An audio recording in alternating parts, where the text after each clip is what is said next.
Ya, di video kali ini saya akan membahas tentang transformation di dalam ilmu fisika. Ya, yang pertama di fisika klasik, kita akan mendengar yaitu Galilean transformation. Ya, misalkan ada kendaraan A dan di sini juga ada kendaraan B. Dalam keadaan diam, dua-duanya diam, mereka akan mempunyai kerangka atau reference yang sama.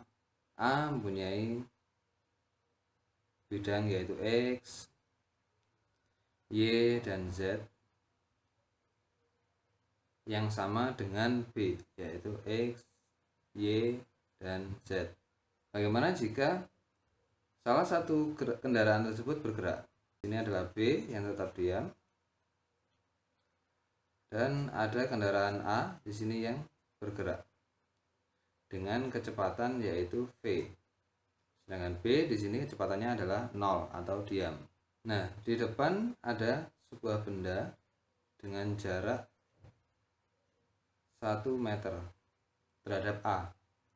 Bagaimana jarak tersebut terhadap B jika ditarik garis sejajar? Apakah sama 1 meter atau berbeda? Nah, maka kita akan cari formulanya atau equationnya. Jarak di sini, jarak A terhadap benda ditambahkan dengan jarak A terhadap B, maka akan dihasilkan jarak B terhadap benda. Kita anggap saja di sini jarak B terhadap benda adalah X besar X dan jarak A terhadap benda adalah X aksen. X aksen di sini adalah variabel yang dipunyai oleh benda bergerak linier yaitu A tersebut. Sedangkan X di sini adalah variabel yang dipunyai oleh B atau benda yang diam atau kendaraan yang diam. Rumusnya adalah X sama dengan X aksen yaitu jarak benda terhadap A ditambahkan dengan jarak A terhadap B. Jarak A terhadap B. Nah, jarak A terhadap B di sini adalah kecepatan A selama beberapa waktu atau selang beberapa waktu dikalikan oleh waktu yang ditempuh oleh A, yaitu X sama dengan X aksen ditambahkan dengan V atau kecepatan dari A, kendaraan A, dikalikan dengan waktu tempuh A tersebut sampai ke titik berikut. Setelah itu, ini adalah sebuah transformation Galilean atau Galilean transformation. Bagaimana dengan sebaliknya? Yaitu X aksen sama dengan X minus atau dikurangi V dikali T. Jadi X aksen atau jarak benda terhadap A adalah jarak benda terhadap B yaitu X dikurangi oleh kecepatan A, kendaraan A dikali oleh waktu. Waktu di sini adalah waktu yang ditempuh dari A ketika dia sejajar dengan B sampai dengan A di posisi berikut. Itu adalah waktunya. Jadi ini adalah transformation Galilean atau Galilean transformation atau transformasi Galilei. Ini terkenal di fisika klasik. Bagaimana di fisika modern? Fisika modern akan dikenal sebuah transformasi lain. Kenapa seperti itu? Kita akan berurusan dengan special relativity-nya Einstein, di mana kecepatan cahaya mempunyai nilai yang sama di semua reference atau di semua kerangka observer. Jadi di sini ada A, kendaraan A yang bergerak, dan di sini ada kendaraan B yang diam. Kendaraan yang bergerak di sini mempunyai kecepatan V, sedangkan di sini B mempunyai kecepatan yaitu 0, dan A juga mempunyai kerangka acuan yaitu X aksen. Karena ini juga nantinya akan berkaitan dengan waktu juga, yaitu waktunya adalah T aksen. Sedangkan di sini B juga mempunyai kerangka yaitu X dan T. Apakah ini sama? X aksen dan X jelas berbeda seperti ini. X sama dengan X aksen ditambahkan VT. Sedangkan X aksen adalah kebalikannya, yaitu X dikurangi oleh VT. Tapi menurut Einstein, kecepatan cahaya sama di semua observer. Berarti jika di sini adalah kecepatan cahaya adalah C, maka di sini kecepatan cahayanya adalah juga C. Sedangkan C adalah kecepatan, rumusnya adalah jarak dibagi waktu. Waktu di sini adalah X aksen dibagi T aksen. Sedangkan di sini adalah X dibagi oleh T. Untuk kasus ini, T aksen dan T kita asumsikan adalah sama, yaitu T sama dengan T aksen. Kenapa seperti itu? Dikarenakan ketika A masih sama dengan B, mereka akan mencocokkan waktu, atau kedua kendaraan ini pengemudinya akan mencocokkan waktu, yaitu kita stopwatch yaitu 0 dan ini 0. Begitu dia meluncur, yang A meluncur sedangkan B diam, A meluncur pada posisi berikut yang sudah jauh dari B akan mempunyai waktu yang sama dengan B ketika stopwatch dihentikan. Nah, misalkan stopwatch di A dihentikan 5 menit, maka di stopwatch B juga dihentikan sejauh 5 menit juga. Maka diasumsikan di sini adalah T sama dengan T aksen. Apakah ini benar T sama dengan T aksen? Kita akan cari tahu nanti setelah ini. Apakah benar? Kita asumsikan dulu bahwa T sama dengan T aksen. Kita masukkan persamaan-persamaan ini ke dalam transformasi Galilean. Kita ubah dulu bentuknya. Jika C sama dengan X aksen per T aksen, maka X aksen sama dengan C dikali T aksen. Begitu juga T aksen sama dengan X aksen dibagi C. Setelah itu yang ini adalah, maka X sama dengan C dikali T, dan T sama dengan X dibagi oleh C atau kecepatan cahaya. Kita masukkan ke dalam transformasi Galilei. Nah, transformasi Galilean ini kita ambil, ini adalah X sama dengan X aksen plus VT. Maka X sama dengan C dikali T sama dengan X aksennya adalah C dikali T aksen ditambahkan dengan V kali T. Karena T sama dengan T aksen, maka semuanya sama. C dikali T sama dengan C dikali T ditambah V dikali T. Karena semua punya komponen T, kita bisa bagi oleh T semuanya menjadi C sama dengan C plus V. Nah, ini adalah salah atau tidak mungkin terjadi, di mana suatu variabel adalah sama dengan variabel tersebut ditambahkan suatu nilai. Ini dimungkinkan jika V adalah sama dengan 0, atau kecepatan dari A atau V dari A itu sama dengan 0. Jika kecepatan A adalah sama dengan 0, maka A tersebut akan diam seperti B atau sejajar seperti B. Maka equation ini atau persamaan ini akan berlaku. Tapi di situasi ini adalah A mempunyai suatu kecepatan yang tidak sama dengan 0, maka ini sangat tidak mungkin. Jadi ini adalah salah. C sama dengan C ditambah V adalah salah. Hanya benar jika V sama dengan 0, artinya A tersebut juga diam sama dengan B. Nah, maka kita harus cari faktor errornya. X sama dengan X aksen plus VT. Kita tambahkan variabel gamma. Ini adalah variabel yang nanti akan memodifikasi atau memperbarui atau membetulkan transformasi Galilean atau Galilean transformation. Nah, yang kedua adalah X aksen sama dengan X minus VT dikalikan juga dengan gamma. Karena T di sini sama dengan T aksen, karena T sama dengan T aksen, maka ini saya bisa ganti. Jadi X sama dengan X aksen plus V T aksen kalikan gamma. Dan ini juga X aksen sama dengan X min VT. Lalu kita kalikan, yaitu X dikali X aksen sama dengan X aksen kali X ditambah dengan X aksen kali VT, X aksen kali VT minus X aksen kali VT ditambah X kali VT aksen dikurangi V kuadrat T aksen T dikalikan dengan gamma. X kali X aksen sama dengan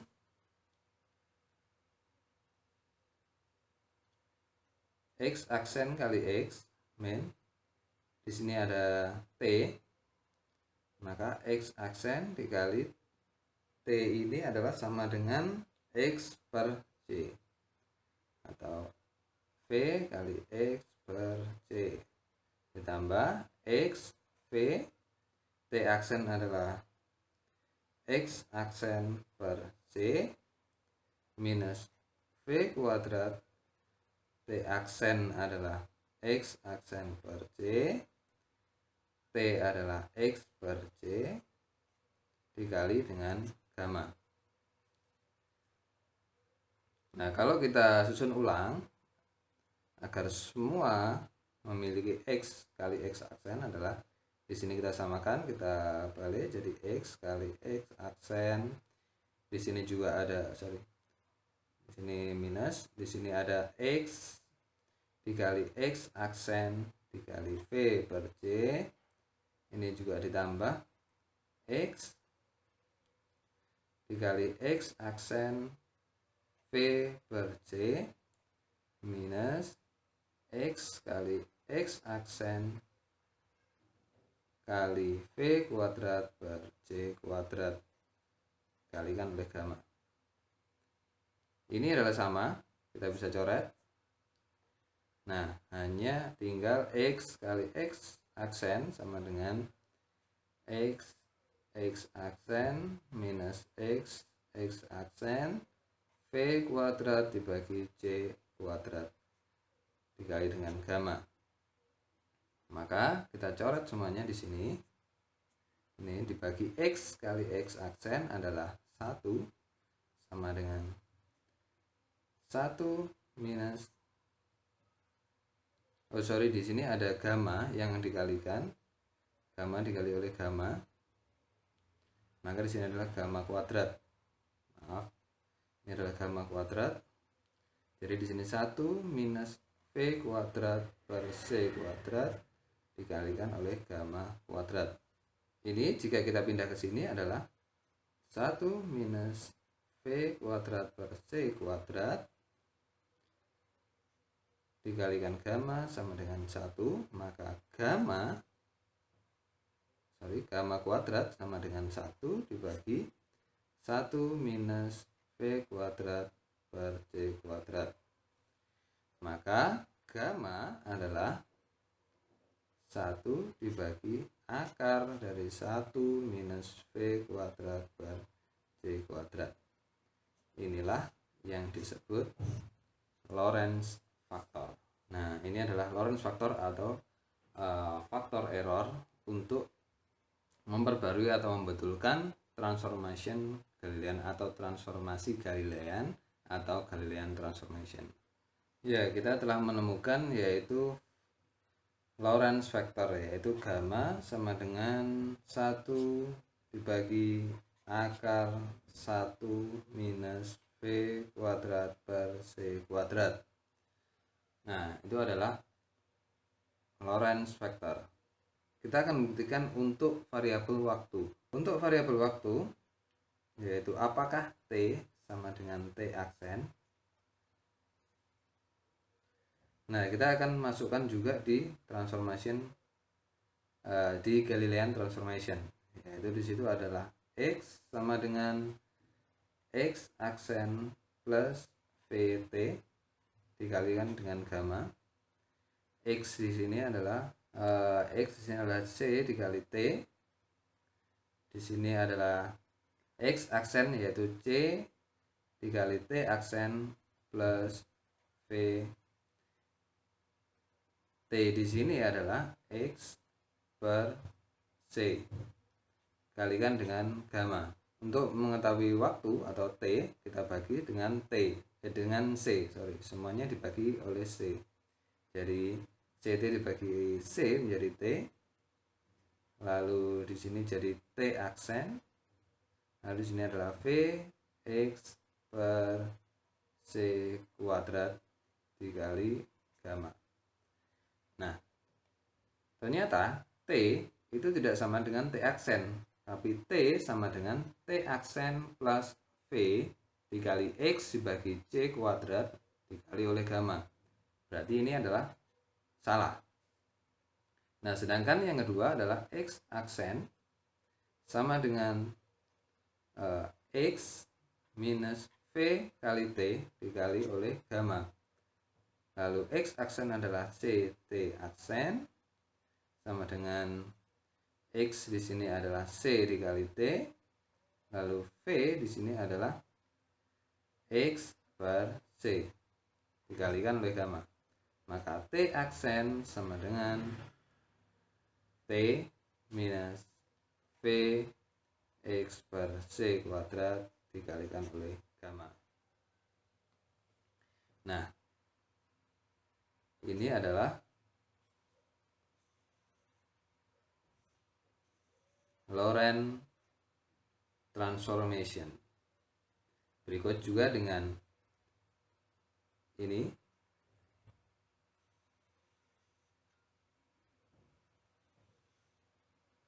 Ini adalah Lorentz transformation untuk sumbu X.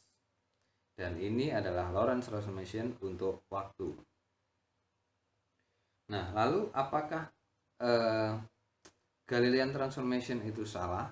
Iya, kita bilang Galilean transformation adalah salah atau kurang tepat untuk menghitung di ranah kecepatan yang mendekati kecepatan cahaya. Apakah seluruhnya salah? Untuk kecepatan yang rendah hampir mendekati benar, dan sedangkan untuk kecepatan yang mendekati kecepatan cahaya akan mempunyai selisih yang besar. Kita akan coba menghitung atau mensimulasi. Misalkan kecepatan dari A V-nya adalah untuk kecepatan rendah yaitu 100 km per jam atau sama dengan sekitar 27,7 meter per second. Jadi 100 km dijadikan meter yaitu 100 dikali 1000, maka jadi 100.000 meter per jam. Lalu jam dijadikan second akan dibagi oleh 3600. Nah, jadinya adalah 100.000 dibagi 3600 yaitu 27,7 meter per second. Nah, ini jika kita menggunakan Lorentz transformation, maka akan menghasilkan X sama dengan X aksen plus VT dikalikan oleh gamma atau dibagi oleh akar 1 minus V-nya di sini adalah 27,7 kuadrat dibagi oleh C kuadrat. C kuadrat adalah sekitar 3 kali 10 pangkat 8 kuadrat. Nah, dari sini kita bisa lihat 27,7 kuadrat di sini adalah sangat kecil, sehingga bisa kita hitung mungkin dengan kalkulator akan menghasilkan akar dari 1 minus 0,0009 ya. Ini akan sangat panjang. Nah, karena di sini 0,009 itu hampir mendekati 0, maka di sini juga X aksen plus VT itu adalah dibagi dengan akar 1 kurangi ini adalah sekitar 0,999. Jadi hampir mendekati 1. Jika kita menggunakan fisika klasik atau Galilean transformation, jika ini dibandingkan dengan X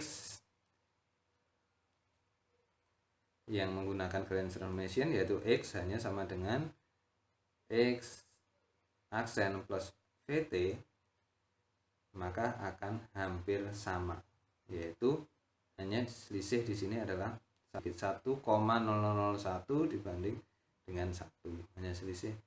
Jadi kalau ini dibagi maka hasilnya adalah dibandingkan adalah 1,000 banyak 1, terus habis itu di sini adalah 1. Jadi perbandingannya sangat kecil. Tapi bagaimana dengan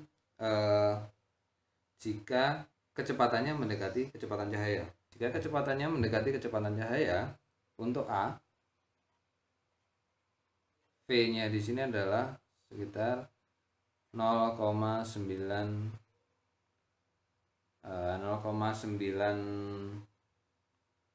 kali kecepatan cahaya, atau hampir mendekati kecepatan cahaya, yaitu hampir 3 kali 10 pangkat 8 meter per second. Di sini juga akan menghasilkan X sama dengan X aksen plus VT dibagi dengan akar dari 1 minus 0,9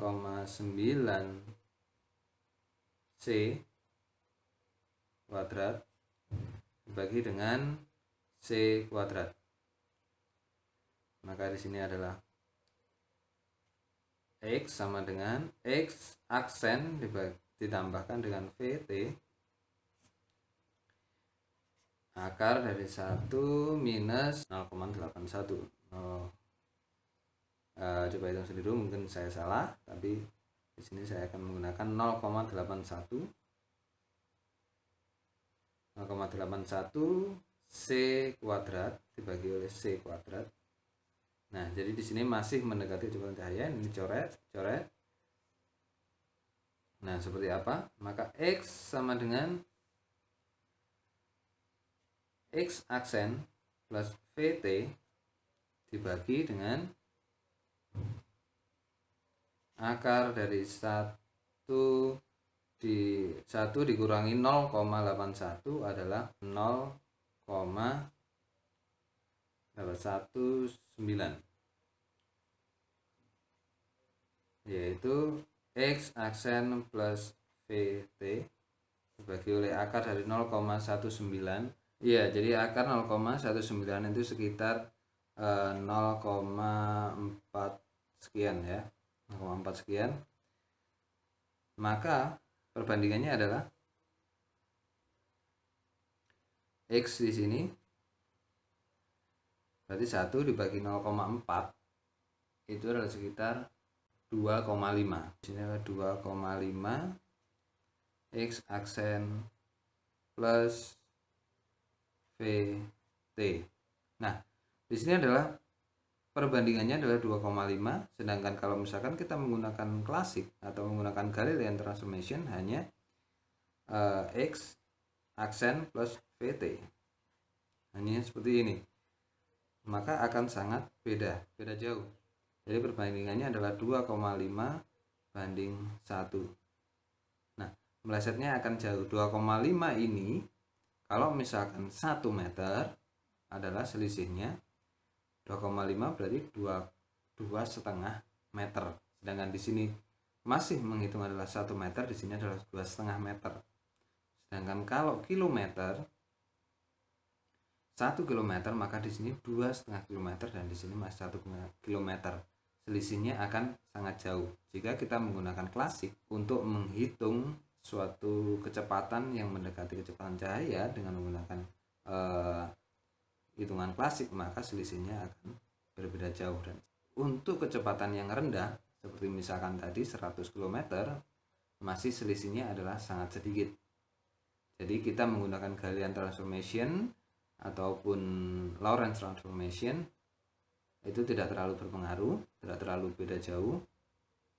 Sedangkan ketika kecepatan tersebut mendekati kecepatan cahaya, maka diharuskan menggunakan Lorentz transformation. Menurut Einstein, di postulatnya yang kedua di special relativity, yaitu kecepatan cahaya mempunyai nilai yang sama di seluruh pengamat, di seluruh kerangka pengamat. Nanti mungkin akan kelanjutannya adalah di special relativity. Untuk video ini cukup sekian, terima kasih.